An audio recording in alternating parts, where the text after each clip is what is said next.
Uyghur yazğıçısı Jالالىدىن بەھرامنىڭ كۆمۈرچى بالا namlıq romanı. Bu roman Belqut şirketida ovozga elinib, Belqut to'rida anglatildi.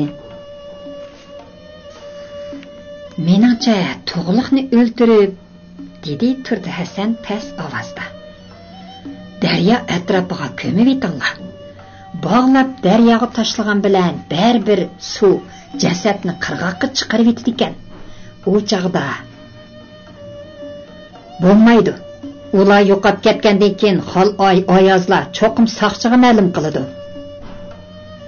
Qovuzning gaplari talabbuzi qattiq edi. U chaqda saqchi ishtlari birdamdala purab tepib oladi. Amisi qanday qilguliq? Bizda bir xil chirimaydigan qiylan so'lya o'tag'aba. Jasadni tosh bilan qo'shib og'zini bo'g'ibli tashlab daryoning tagida mangu qoladi. Lekin boyvachcha, nayimani mangu qocholmaydigan yiroq bir yerda saqlang, hargiz qochib ketmasin. Men ma'misam bo'lmaydi. Qovuz o'rnidan turdi. Shaharda o'rinlashtiradigan ko'p ishlar bor.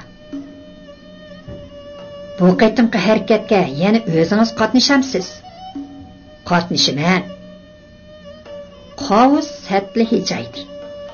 Men sizga degan-ku, jiddiylashadigan, qo'rqinchli, sirlik ishlarni qilsam, jinim yoshirib ketadi deb. To'g'ri. To'g'liqning adibini berishning oldida shundoq deganingiz esimda. Yana bir tarafdan bolalarning ishini buzib qo'yishidan ansirayman. Qovuz darhalla oqisiga qayrildi. Ha, rost. Ular kech soat 3da yo'lga chiqdi. Shundoq-ku. Shundoq, naq 3da. Dachining oqisidagi o'rmon bilan mangadi. Tunazir, ularning Iran daryo bo'yidagi o'rmonlikdan mangadigini aniq-ku. Qovuzning qopig'i tirildi. Ammo xabar ishonchlik bo'lmay, oldinib qolmaydi. Piyodalar ashadan mangsa, o'q yo'lga yaqin. Ammo xabardan xotirjam bo'ling, butunlay ishonchlik. Tunazir, heliqi xabar sotgan munofiq eng xatarli jumon. Qovuzning ko'zlaridan yovuzlik yig'ib turibdi. O'zining do'stlarini setayotgan yerda bizga allaqachonlar osiylik qiladi. 30 kun ro'z tutib po'xta eg'izashmayli. Siz o'zingizlar o'g'illikka kech soat 11larda o'rmonda meni saqlang. Turdi Hasan ko'zini qisdi. U mendan 2600 so'mni og'ili keladi. Bah, Tunazir, pishib qopsiz jumon. Qovuz xo'shmi demay orqaga qayrildi-da, long dastiginicha darvoza tarafga mangdi. Uning uzatish uchun bilmangan turdi Hasan ko'chaga chiqib ketgandan keyinla oyat bu cho'nak ichidan baxtmi tezlikda turdi. Ham Talbostan yenidan yiroqlashib yo'lga chiqib oldi. Shu chaqdalar u deb yenikdan oldi. Bugun to'limiz surlik, qo'rqinchli, vahimaga to'lgan eng uzun oydan kechi bo'ldi. Zehri uyga kirmay, oy to'qqacha Qo'tas yoylida qorong'ulikda tinab tamtirab yurdi. Oy to'qqandan keyin bo'lsa, oyig' talmirib, yo'ldizlarga bo'yin qisib, tor suvning o'yman-do'ng ko'chalarini maqsadsiz aylandi. Taraf-tarafdan qovab kelgan itlarmu uni ko'ribla, "Voy, heliq maskan" deganda quyruq shipangshitib ketib qolishdi. Demisimi u mushi itlar bilan mungdishib, tunlarni tonglarga ulab o'tkazgan chog'lari ko'p bo'lgan. Ular mundaqchi etmanda ko'ni ulpatlar. Oy nayzi bo'yi ko'tarilish bilan daryo tarafdan kelayotgan sentabrning sovuq shamili do'lalarni qo'rib, zehrini dugdaytib qo'ygan edi. U alqanlar bilan jaynaklarini qamallab mang'ashqa, qo'llari giralashgan holda oldiga engishib asta ketayotdi. Zehri ana shundoq nishonsiz qararsız hem sebepsiz menip tor suning oylanmagan ko'cha mahallari o'yman do'nglari qolmadi. Daryo tarafdan kelayotgan sovuq shamol bag'an seri taylanib, uruq ham nimjon bir tanni bo'zak topmoqda edi. Uning ko'kirib ketgan kolpuklari to'xtovsiz mitildab, nimadir deb pichirlayotgandekmi qiladi. Ba'zida ulluk, ba'zida shivirlab, kimgadir bir nimalarni tushuntirdi. Bu zadala qamlashmadi. Davamlıq beşini silab, qanat yeyip kelayotgan jon jigar bir og'inisini ajab azan setvatda. Oralli 400 so'm. Texi 2 odam tursa, to'g'ri, birsi 200 so'mdan bo'pti. Qolgan pulni olg'ili bo'lamdi, bo'lmamdi. Olaman desa, jenini selib bersa bo'ladi. Dastlabda nozirdek ulug' amaldorning lavzi tursa deb o'ylabdi. O'zingni tutib elib, cho'nqirroq o'ylasang, yeliqi ulug' zot zehriga to'zaq quribdi emasmi? Zehrini kech soat 11larda daryo bo'yiga akeltirib nima qilmoqchi? Yeb kuchini yo'qotmoqchi. Uning deyishicha, zehri iloji bor o'zini ko'rsatmasligi, boshqalarning ko'ziga cheliqmasligi lozim ekan. Chunki nima ishlarning yuz berishini Xudo biladi ekan. Bu xabarni xotin bolalaringga dedingmi? Bu yerga kelishingni birarsiga deb sog'an bo'lsang, seni tutib bermsin yana. O chaqda hammamiz tugishimiz. Mushundaq o'limdan bishorat berib turgan so'zlarni onqiramay, aksicha bir yovuzni madhiyilib, talvilardek honqiyib turganini ko'mamdigan. Hayhot, zikrdek piyanchukni Xudo urdi. Uni vaylim do'zaxiga ishtiribdi. Endi u yerdan qutulib chiqmag'ay ba'si mushkul. Aql idrak bilan o'ylaganda zikri 2600 so'mning naridan kechib Iran daryo bo'yiga bormagan holatdami qozi bilan Turdi Hasanning yollanma qo'shinlari izlab so'rab yurib, izini qadam-qadam qidirib, qandoq tushga kirib uni baribir yig'ishtirdi. Bo'lmasa ular xotirjam yashayolmaydi. Ularning mizani bir qozon sho'rpini bulg'ash oldida turgan choshqanni qancha baldir yo'qotsa shuncha yaxshi-da. Endi zehri qandoqmi qilar?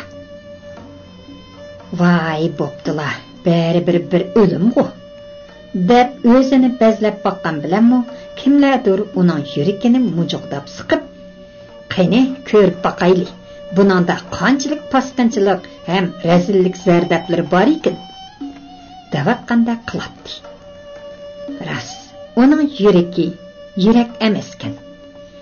Vijdonsizlik, osiylik, sharmandilik, ifloslik qon yiringlari bilan to'lgan mushtumda holt ekan. U shu yoshlig'in bo'g'icha o'sha qon yiring bilan to'lgan hamyonni ko'tirib yuribdi. Tug'liqnimi o'sha hamyon nobud qildi. Ah Xudo, tug'liqni ular o'ltirib yetdi. Undaqda Amrulla buvay qandoqmi qilar? U zehrini kechirarmi? Yo'q. Bundaq osiy bandiga yer osmon butun koinotni la'nat o'qiydi.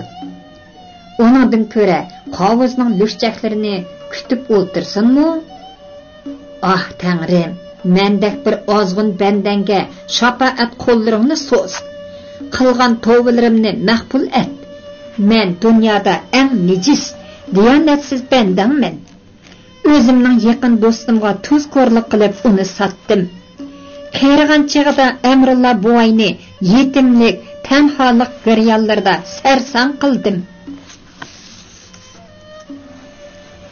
Zehri daryoning eng egiz yor ustida turibdi. Osti bulduqlab turgan qaynamliq bo'lib, bu tik yor uzun yillar muqaddam umaynimi bu dunyo azoblaridan xalos topqizgan edi. Mana endi zehrimi o'sha qaynamdan o'ziga osoyishlik tilab turibdi.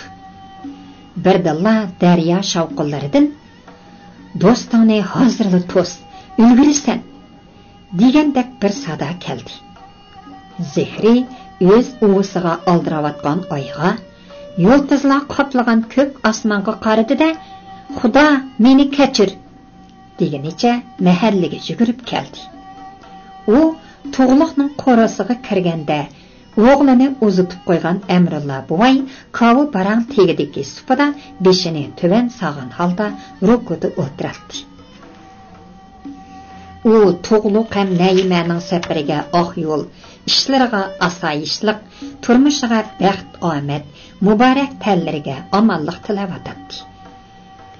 Ushqandak hurkirab yig'lab kelgan Zehri potli mushuklarni eqitib o'zini qachatlab, yerlarga o'zini yiqib, yenishlab gunohini tilab qilgan hamma ishlarini davatdi.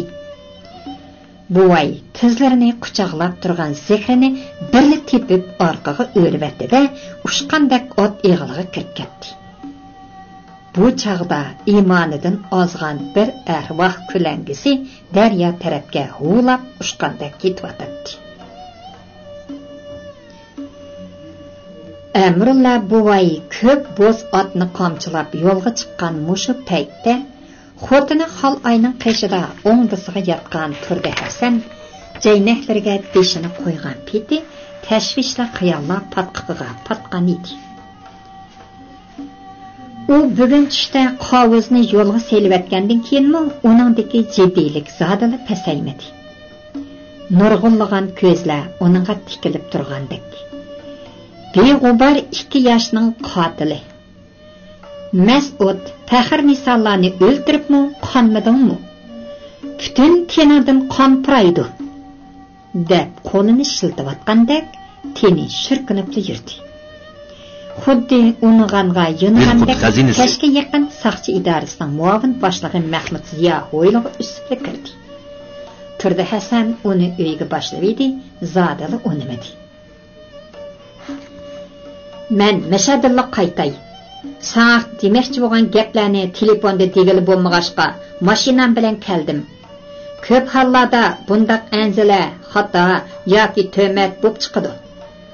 Shundaqdimi savaqdoshlik, og'indarchilik hurmati uchun deb qo'ymasam bo'lmaydi.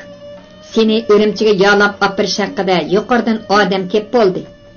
Sen 20 necha yillar oldidagi bir qotillik ansiga chetilib qapsan. Shunga ideyada tayyorlik ko'rib qo'y. Erta seni erkakli saqchilar yetib keladi. Deb qo'yiblar Mahmud Ziyo qandoq tez kelgan bo'lsa, yana shundoq tez ketib qoldi. Xiyonatchilikka qarshi turish idorasiga iqtisodiy ishlarni aniqlash uchun Urumchiga darhol yetib keling deb uqtirgan edi. Endi saqchi idorasining ushtim tut uni tutmoqchi bo'lganligi heliqi ishmidi-ya. 20 necha yillar oldidagi qotillik anza degan ekan, cho'qim shu o'lgur potolka jiqqichi tutilib qapti-da. Ondaqda turdi Hasanni dorg'i ossimi ozlik qiladi. Agar vaqt o'tgan anza deyilgan taqdirdami, u umrvoya turmada yotadi.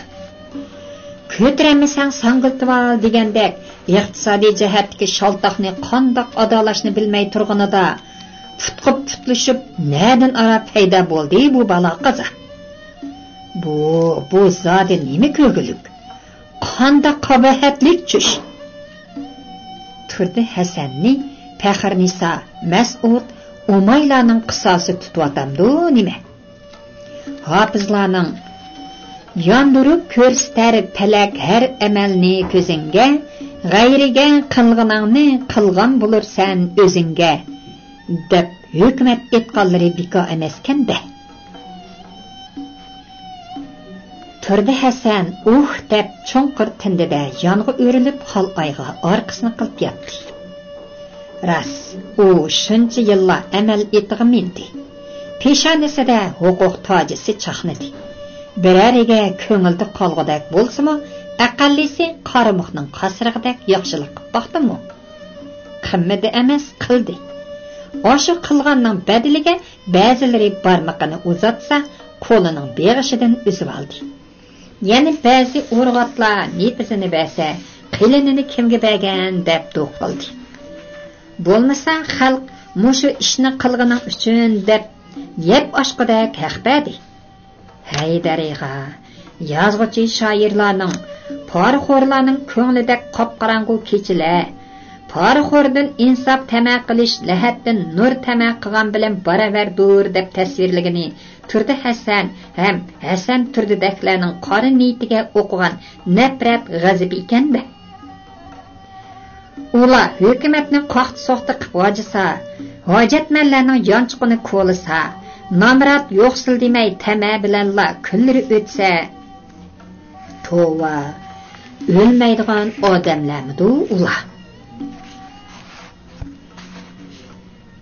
Turdi Hasan uzun yillardan beri ishni zadila unutmay kelyotdi. Mashina hodisi bilan o'lgan qizi Halimani Gulsay qabristonligiga opirib dafn qilganda bir jo'ldir ketan devona sapoyini sharaqlatib mundaq hukmat etgan edi. Tatliq yeganlar, turlik kiyganlar, oltin taxtga chiqqanlar tuproq ara yatmishdir. Dünya mening deganlar, jahon molin olganlar, osh ko'z qushdak bo'lgan, o'l haromga patqanlar. Ya Allah do'st, ya Allah, haq do'st illalloh. Oshu divana qo'rqmay haqiqatni jakolabdi. Deb pichirladi Turdi Hasan urib. Odam maishatga, dunyoga, amal mansabga to'ymay o'tib ketadi ekan. Ham yemay ishmay yig'adi ekan. Ammo yiqqan tukkanning hammasi qilib, o'zi bu dunyodan yalang'och ketadi ekan. Oltin taxtga chiqqanlarmi, bir burda nonga zar bo'lganlarmi, g'ammazlik qilib boshqalarni o'tga ittirganlarmi, avomning o'tida kuyib, suyida oqqanlarmi, divoni etgandek tuproq ara yatmishdir bo'ladi ekan. Ammo ba'zilari avomning yuragidan o'rin elib, uzun yillar hurmat to'kpisi unutilmaydi ekan. Arminani yeydi ekan. Ba'zilari bo'lsa, fonidan boqiga rahlat qilib, fursat o'tmay unutiladi ekan. Texi, voy, birdamdila yetti nazir bo'lib qoldimi? deb yoqalarini tutishir ekan. Hatto u madaniyat inqilobida kitob ko'ydirgan helihi to'xopoqining bolasi. Dadasi intayin o't quyruqi, ko'ydiriga g'ammoz bir nima edi. Degandek haqorat tamg'illarini o'z bolalariga besib qo'yib ketadigan otalarmi yo'q emas. Turdi Hasan mushalarni nemishqami baldurroq o'ylab yetmagandu, ha? Xiyonatchilikka qarshi turish idorasi chotni taraqlatib, soqchi idorasi miltiqini sharaqlatib kelgandilar, o'limni, xudoni yodiga olgani nemisi? U xuddi qassob pichiqini koniyaga tanglagandilar, ochiq ma'rigan o'shkida bakmu kechikibdi. Ras, u o'lim burniga purgandilar, joy namozni qo'liga elib, qibla qayoqda deb so'rayotdi. Bilsin, bilmasin, sura Yasinni o'qiyotdi. U baldirroq o'qigan bo'lsa bo'lmasmidi? Yo'q. Onundan buni burunroq talab qilish xuddi paqani qondoqqa, to'xoni ko'lga o'z deb qistagandek kulkulik ish bo'lib qoladi. Mana endi olam o'rgilib, palak cho'rgilib, oxiri patman pushaymonlar ilkida uyqusini ochdi. U uyqusini ochganda bo'lsa, behmu uzab ketibdi. Pah, uning qursiqida ilmiki nimanchi to'la. Faxr nisadan qutulanmay, er va ayol xal ayni qo'lga qondiranmay o'ylab topgan paltikisini ko'ring. Chiroyli yosh xotinning o'tini tutashtirib, yosh ham qamlashgan mas'udni uyiga boshlab kirib, ularga bir aplik sharoitlarni yaratib berib, noshoyan ishlarini ko'simu ko'masga silib, oxiri faxr nisadan yangidan jepni sug'organdek shundoq abjil qutulib ketdi. Belki qutulib qolmay, hal aydın iborat shohqa shoh deyish uchun dog'dam yo'l echildi. Sahra qizi Umayning sadda, samimiy, oq ko'ngil rayishliqidan foydalanib, shahvoniy nafsini qondirdi. Ondan unimi tishining orlig'idagi bir chirindidek hech ayanmayla o'lim yo'liga kirgizib qo'ydi. Faxrnisa uning halol xotini albatta. Umay chin aqidasi bilan uningga umid orzularini bog'lagan bir nativan. Mas'ud bo'lsa, xizmatini qilayotgan bir gunohsiz yashaydi. Ular bilan abadil abad o'ch adovati bo'lsa qashki. Yo'lvas har qancha vahshiy bo'lsa-mu o'z kuchuklarini yemaydi.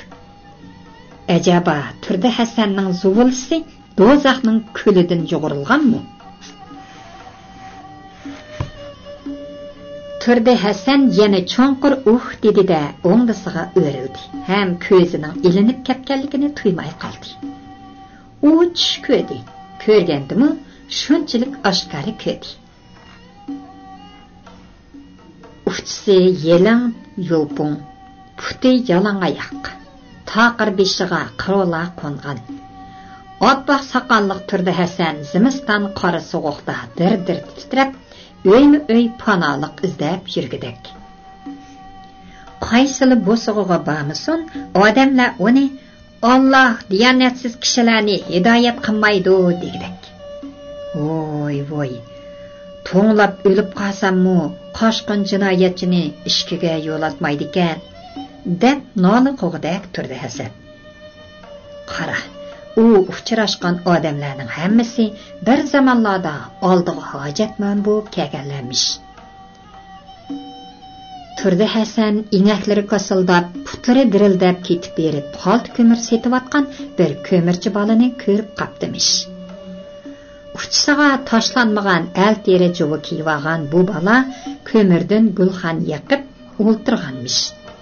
Dilqut xazinasi. Hasan, bu balamu Allah diyanatsiz kishilarni hidoyat qilmaydi deb qo'g'lib yetarmi?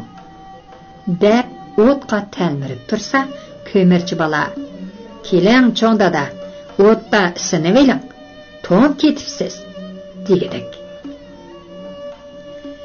Pah, o't. Qaysidir bir zat gul ustiga kashti besib berma, balki sovuq zimistonda ko'mir yetkazib ber debdikan. Cho'ndada bakmi to'ngib ketibsiz, uchingizmi yelinkan, bu juvamni paskani demasangiz kiyiveling. Yo'g'usi, halol emgakchining pitimi kasalga davomish. Pah. Jannat sening mushu kurak juvonning ichidagi emasmi, bolam? Cho'ndada o'tganda Nozir dada desam, ochiqlab qolgan edilar. Mana endi o'zlari bolam devatdilar. Nima? Turdi Hasan oppoq soqollarini tutamlab bir haza hayronlik ilkida tengirqab qoldi. Yo'g'usi bolam, yo'g'usi. Men isimni bilsam, hapsidikanman. Anlaganmi sen balam? Haqiqiy turma elning g'azabidir. Haqiqiy elning nafratidir. Deb men erkin iqlimga qaytib kelay degan edim, ammo baxmi kechikibdiman. Ular uzab ketibdi. Shu asnoda bir muncha saqchilar afsharga itlarini boshlab keldi-da, turdi Hasanni bog'lab eltmoqdi.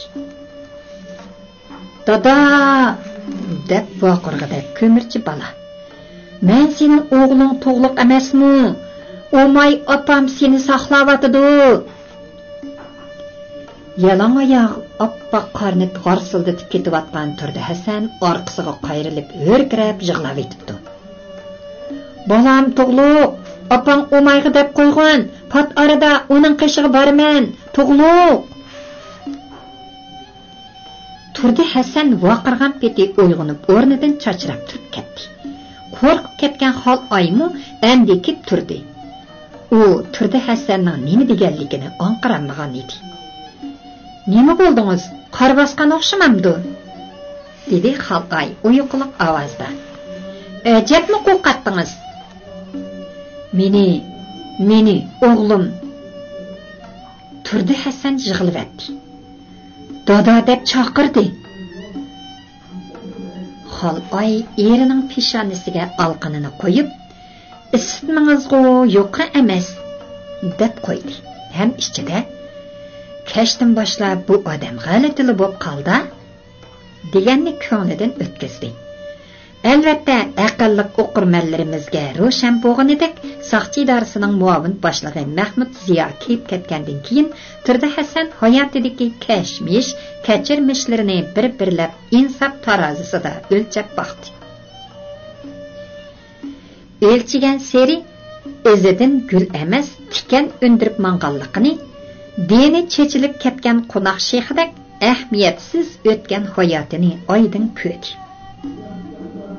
Xal ay, ətimini saqçılar elib ketgidek. Turdi Hasanning ko'zlaridan yosh to'kilmoqda edi. Bu dacha o'yla sizga qoladi. Mening sizdan o'zga boshqa yaqin odamim yo'q. Hey ist, ikkimizning bir o'g'li bo'lib ketgan bo'lsa-chi. Nima deyapsiz? Xal ay cho'chib ketdi. Sizni nega elib ketgidek? O'rimchiga siz degan heliqi 5 kunni ularmi bilib olgan o'xshaydi. U ish rastilla. Xolay erining ko'zlariga qaradi. Bo'lgan ishmidi? Bo'ldi, so'rama. Turdi Hasan xotiniga qarayamadi. Sizning farazingiz to'g'ri. Xalay yig'lashni yoki g'azablanishni bilolmayli qoldi. Umrida biror qitimmi ko'zidan mit qilib yosh chiqmagan odamning yosh to'kishi Xalayni eritib qo'ygan edi.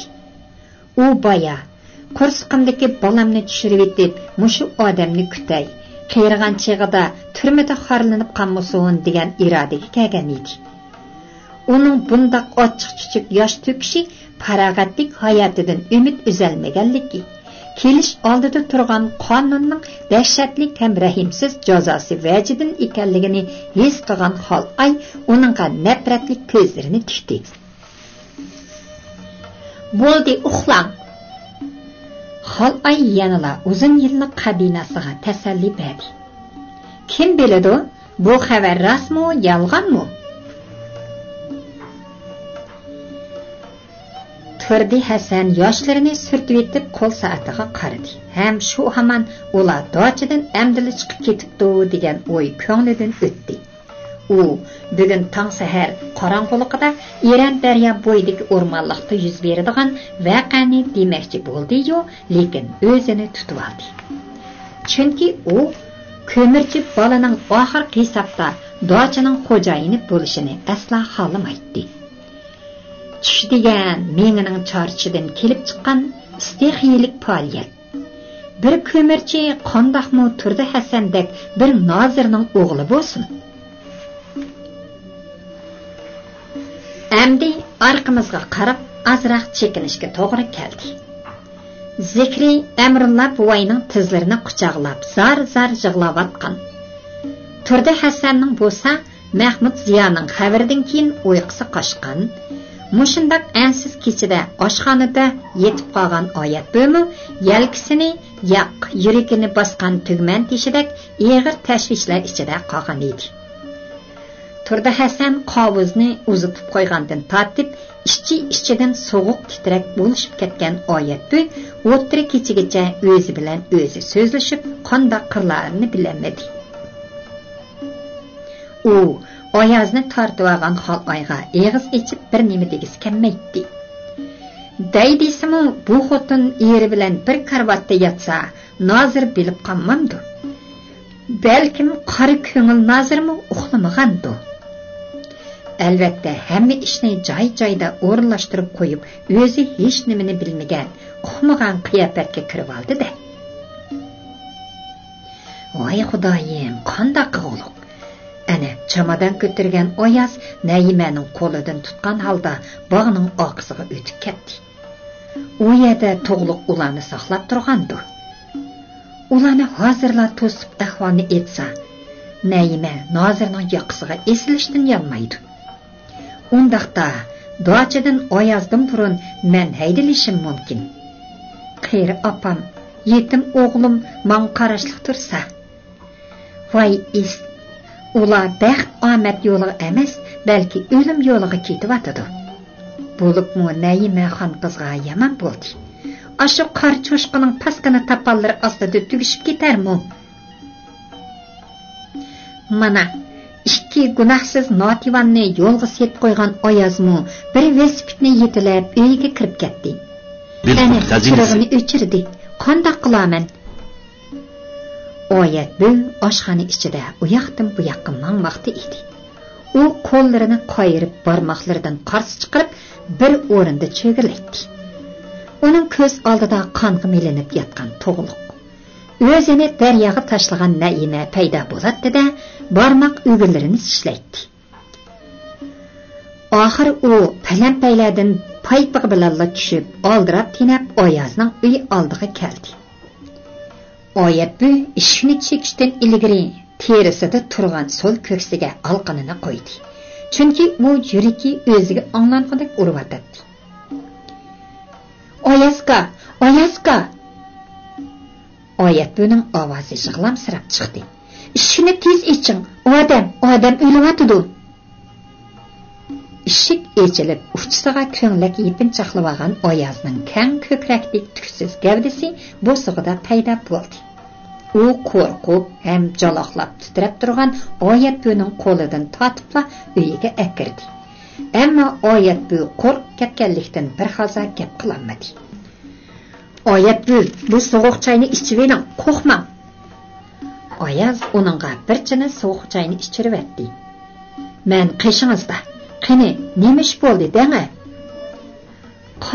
Qavuzning odamlari to'g'liqni o'ldirib, Naimani qochmoqchi. Oyat bu jarayon so'zlamay gapning poskallisini dedi. Eran daryo bo'yidagi o'rmonliqda. Siz nereden aldınız? Uni keyin Oyaz aka, ular balkim jiq odam, siz mu kuch elishamaysiz. Oyat bu bag'in seri jiddiylashmoqda edi. Zodi qanday qilamiz? Tez bo'ling, to'g'liq Naima bek xatar ichida. Amrullah buvayning turda Nazirning qo'l silish ehtimoli sezilsa, bu tumarni ko'sting, bag'ridan otiliq mehi o'lmagan bo'lsa, yomonlikdan qo'l tortidi degan so'zlari esiga kelgan Oyazning ko'nglida umid chirig'i yongandek bo'ldi. Jiddiylashmang. Buni Nazir o'zi to'siyalaydi. Saram bo'ldingizmi? Bularning hammasi o'sha qursaqning ishi tursa. Buningga qarang. Oyaz ustal tatmasidan bir narsani tezla oldi. Mana mushu qahriva tumarni ko'sila Nazir darhol telefon berib qovuzlarni to'saydi. Ular ikkisi yugurishib kelganicha turdi Hasan bilan Xoloy yotgan hujraning eshigini yerivatgida qolaymaqan urishga boshladi. Nazir, turdi Nazir. Xoloy xonim, eshikni tez oching. Nazir, bo'rsila deyman. Uxlash kiyimi bilan chiqqan turdi Hasan eshikni yepishqimi ulg'ranmadi. Ongacha Xoloymi ish kiyimlari ustidan xolitini kiyib chiqdi. Nazir, hovuzga telefon bering. Vaqirdi Oyaz. Bo'lmasa o'g'lingiz to'g'liqdan ayrilib qolasiz. Hey, nima deb jo'ylamatsan bu kechida? Nima qovuz, nima to'g'liqkan u? Qufsallik qilmaslar Nazir. Oyaz qo'lini shiltidi. To'g'liq sizning o'z o'g'lingiz. Xoloy hong-tong bo'lgan holda bir turdi Hasanga, bir Oyazga qaradi. Bo'libmi chiroyining o'ng-so'li yo'q yig'lab turgan Oyat buni ko'rib texmi hayron qoldi. Oyaz, men hech nima tushunmadim-ku, dedi Xoloy kalpuklari titirgan holda. To'g'liq rastilla. Ishonmasanglar, mana mal qahriva tumarni Nazir apandim ko'rib baqsin. Turdi Hasan tumarni qo'liga elib, chiroyi sup-sur oqirib ketdi. Ko'zlari titrab tomga yo'linib qoldi. Faqat og'zidan bilinar-bilinmas "Umay" degan so'zlar pishildab chiqdi. To'g'liq ana shu Umayning balasi, Amrullahdan bovisi, sili bo'lsalar uning haqiqiy chin dadisi. O'g'lim. Turdi Hasan talvilachi takrorladi. Mening o'g'lim bor ekan. Xalay, siz boya ishonmagandingiz. O'g'lim meni dada deb chaqirgan edi. U menga jo'sini kiygizib, o't ising'ili qo'ygan. Ras, Umay eg'ir oyoq qolgan. Uni men tashlab ketgan. Turdi Hasanning birdalla ko'zi poltiyib chiqib ketgidek chakchaydi. Ammo do'milab tushayotgan yo'g'on yosh tomchilarini surtishgimi hafsilisi yo'qdek qiladi. Voy, bo'lmabdi. Chatoq, bek yomon bo'ldi. Xalay, mening yonifonim. Xalay ustaldagi yonfonni akilib bergan edi. Turdi Hasan hayajonliq ham vahima titrigi ostida uning nomerlarini bosolmadi yoki xato bosdi. Shunga Xalay erining qo'lidan telefonni oldi-da, "Qani, nomerlarini bang", deb vaqirdi. Ular telefonni qayta urgan bo'lsa-mu, bosh apparatdan taqoq birdam turing deb xabar keldi. Ras, qovuz birar yomon ishga qo'l tiqqanda. G'alatilik bo'lib qolgan Turdi Hasan nima davatqanligini anqaramadi. Birodarlarining telefonlarini yig'ib oladi. O'zimi taqib etadi. Endi degicha bo'lmamizlar. Vaqirdi oyatdi. Oyaska, siz mashinani darhol ochqin. Ras, mashinani ochiq. O'g'ilga qilgan ziyonkashliklari kallasiga kirib olgan Turdi Hasan elishib qolgandekli bo'lib qolgan edi. Ajab, unutibdiman. Mashinani unutibdiman desa, Xalay, tez bo'ling. Biz Erandarya bo'yidagi o'rmonlikqa boraylik. U mening o'g'limga emasmi? Ayaz Turdi Nozirning belikidan yetilib, mashina uyiga menishiga oyat bo'din dahshatlik voqeani bilgan Xalay soqchiga telefon beribdi. U oyat buni uy saqlashga buyurib, o'zi palam-paylardan tushib turishiga Ayaz mashinani uning oldiga olib keldi. Ular darvozadan chiqishi bilan Ayaz mashinaga mayni berib ushqandek yurib ketdi. Mashinaning oldida o'tlargan Turdi Hasan yo'l bo'yi tez, yana tez. Hozir o'g'lim deydi-yu, oxirini deyamaydi. Turdi Hasan ana shundoq betaqat bo'layotganda chamadan ko'targan to'g'liq, qo'lida xurum so'mka tutib olgan Nayima o'rmon ichidagi agir-bugir yo'lda ketyotdi. Tong suzilib, kun chiqish taraf qizirib ketganligi uchun daryo suyimi o'tqashdak tovlangan edi. Lekin o'rmonni purkib olgan ko'kuch tuman texnik ko'tarilmagan bo'lib, 7-8 qadam oraliqdagi narsalar bunga ko'rinadi. Yopir mahladagi shabnamlarning to'kildab tushgan ovozi nagan-naganda anglanib qoladi. Amdil uyg'ongan o'rmon qushlarining churuqlashlari sahar jimjitligining payzini buzatdi. To'g'liq bilan Nayima o'rmon ichidagi qo'yiq chatqanliqlar ichidagi yo'ldan ketayotganida har ikkilisining ko'ngli o'ngardek bo'ldi. Demisimi to'g'liq jigan, qarqat ham alaqat tiplarining bo'sh shildirlishi qandaqdir ko'langilarning alanglishidan gumansirab qolgan edi. Odamsiz chatqanliqdagi g'ayri alomatlar to'g'liqni sagaklashtirib qo'ydi. Nayima, agar biror ahvol bo'lib qolsa, dedi to'g'liq atrofga zan selib, darhol biror chatqal ichiga kirib eling. Nimandoq odam qo'qitisiz? Nayimamu orqa oldiga qarab qo'ydi. Rost, bu ya ajab surlikkina. Nayimaning so'zi tugamayla oldidagi tikanlik jigan to'p tuvidan chiroylari onch farqlanib ketmaydigan, ammo birsi egiz, yana birsi pakkaroq ikki niqobli odam chiqib yo'lni to'sib turdi. To'g'liq Nayimaga, "Men deganda qiling", deb shivirladi. Naima orqaga chekinib, qilin chatqal to'yga o'ltirish bilanla to'g'liqning orqasida niqobliq yana ikkisi paydo bo'lib, qo'llarini bellariga tirginicha tutlarini kiyib turdi. Ahvolning intayin chataq ekanligini ularning qo'llaridagi pichoqdan bilgan to'g'liq ko'nglikini silib tashladi-da, osma moyk bilan qoldi.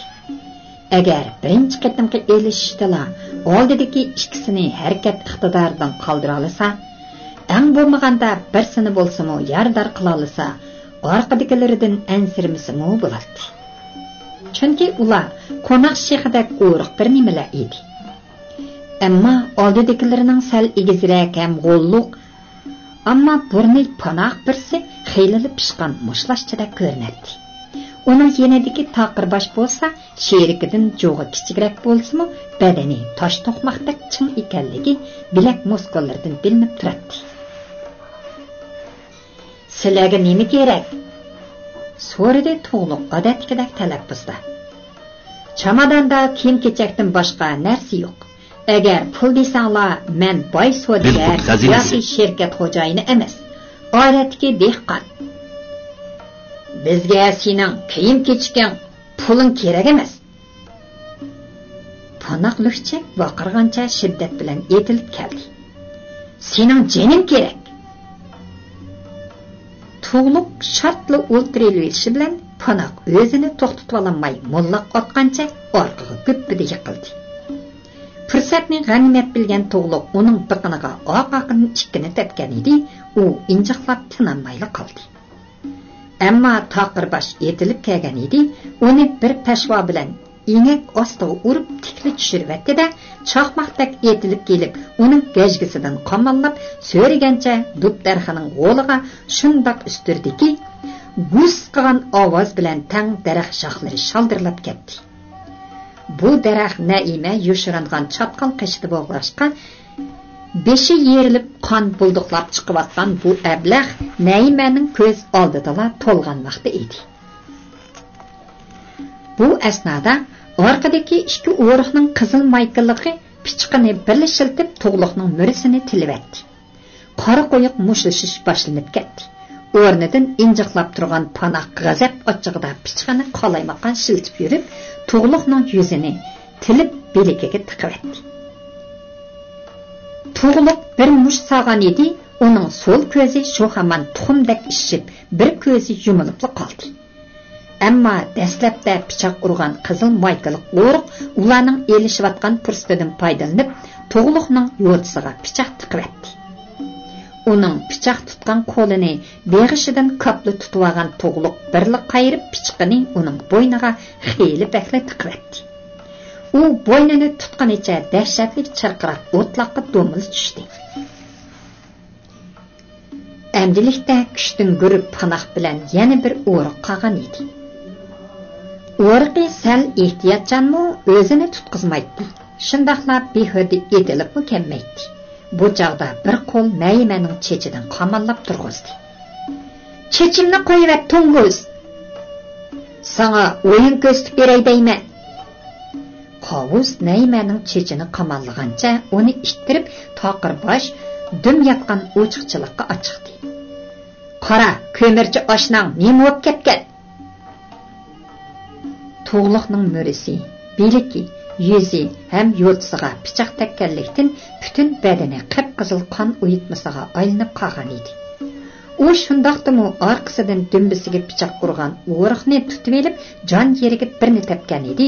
U pichoqni tashlab etib, ikki qo'lida oldini changallig'icha tizlanib qoldi. Endi u cho'ng ham xatarlik luchak panoq bilan vaqmayak elishvatadi.